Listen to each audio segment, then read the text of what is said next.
Assalamualaikum. Selamat pagi. Dunia tipu-tipu. Ni Volvo FH16 610 isi body jet-in 240 tan. Ini aku isi aksesori dia. Kaki jet-in, kaki kecil. Ringan je. Satu ni 8 tan, 8816. Ya, macam ni aku ikat. Kat depan ni aku tarik ke depan, masuk ke celah ni. Okey. Yang ni peha dia.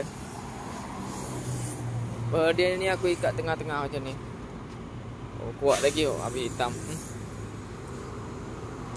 Ni kaki belakang. Kaki belakang ni aku ikut cara Abang Nazri tunjuk ajar itu hari. Rantai kalung satu kali, tarik kiri kanan pakai lever block.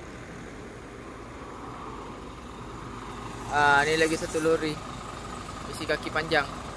Peha yang 2 biji aku bawa tu untuk kaki ni lah. Yang korang nampak tak tu, ada lubang tu kan. Itulah peha dia, duduk kat situ. Aku lambat sikit sampai, biasalah turun bukit pelan-pelan kan. Lori tak berapa nak itu kan, sialah.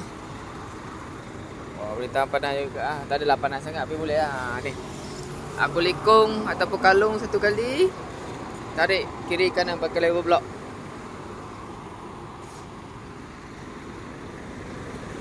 Adalah bawah hangit sikit sebab aku main brake tadi. Turun bukit Kiara. Bukit tak ada dah tinggi sangat. Ni peha dia. Peha ni lah akan duduk dalam lubang tu, baru boleh pasang kaki panjang sana. Jadinya ada satu kargo bawa 2 peha ayam. Peha ni, peha ayam ke peha ke apa, janji peha lah. Lori tu kena turun peha dulu.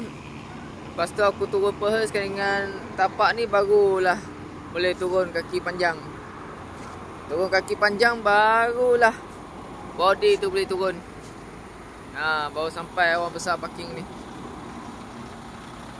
Okay, ada apa dah nak tunjuk? Itu saja. Sekian, terima kasih.